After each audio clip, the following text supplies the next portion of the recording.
Gadol na naman to at syempre hindi mawawala ang Manong Music Q. Tignan nyo to, ang taba parang ako pero na minsan ko lang insubo. Ang dami namang tao, paano ko kaya maiyawid tong mga nasasango ko? Bahala na, diskarte ko na lang mamaya pero tong kaabay ko nagulat sa camera ko. So ayan, nakikita nyo ba yun mga besyo waknes kong tuna? Yan.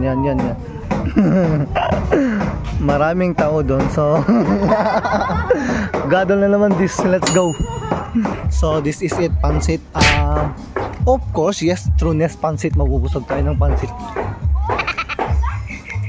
Yan nga mga beshi wagnas ko, agad-agad na akong nakipila. Kinapalan ko na talaga yung aking mukha para naman makatipid kami sa kwarta. Unang serve nga nila sa akin ang ating ultimate favorite na mga Ilocano, ang igadaw. Binigyan nga rin pala nila ako ng adobo at chopsoy at napansin ko nga na maliit ata tong pinggan ko. Tignan nyo naman, nagado pa nagtakal na eh. Pero syempre kaya tako na atap no, mabsog na ka permino ko for the go. Tapos na nga rin pala kumain yung mga ibang ninong at mga ninang. Sinadya ko talagang magpaudi para magkaroon ng space. Ay, halan eh. Nakita ko nga na bakante tong table na to, kaya dito na ako pumiyesto. Sa sobrang saya ko nga mga beshi wagnes ko, heto, rumrumor na naman ang kalid ng Manong Music Q. Nag-first bite na nga ako at sa pangalawang takal, taba yung aking nakalkal. Yes, trueness mga beshi wagnes ko, isang beses ko lang ito sinubo kasi nga imas yung mga taba. Chubby is the new yummy ko na dahil yala, tila de magbagam. Nagpapa-music nga rin pala sila, kaya nakakarry the way ang Manong Music Q. At sa part na to, kinalabit ko yung sa abay ko para naman ma-flex ko siya dito sa vlog ko.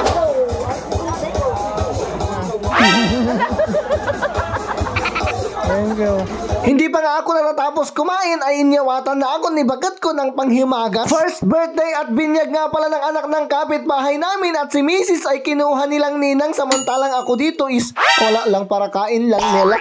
Habang kumakain ako dito ay napansin ko bakit ganyan yung hands mo. Alam niya, ang art-arte mo naman. Lakon sir, bumigbigay kan sa nga talagan. Sa part na to, hindi makatal na yung tingad ko, talyaw ako ng talyaw. Tumitingin ako sa mga hindi ko pa nararamanan. Baka ibang iniisip nyo yung putahe, baka sabihin nyo yung mga babalasang nila.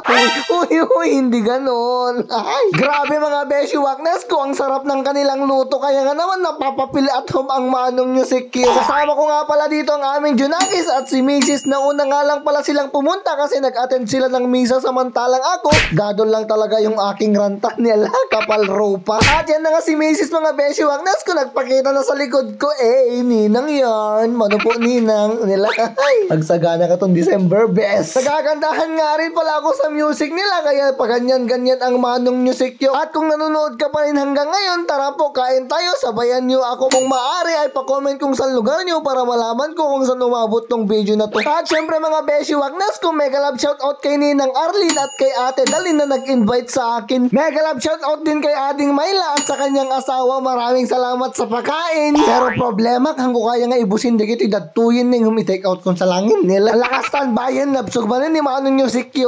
Agyaman di pa nagbuhay, I love you today, tomorrow, and yesterday. Hi!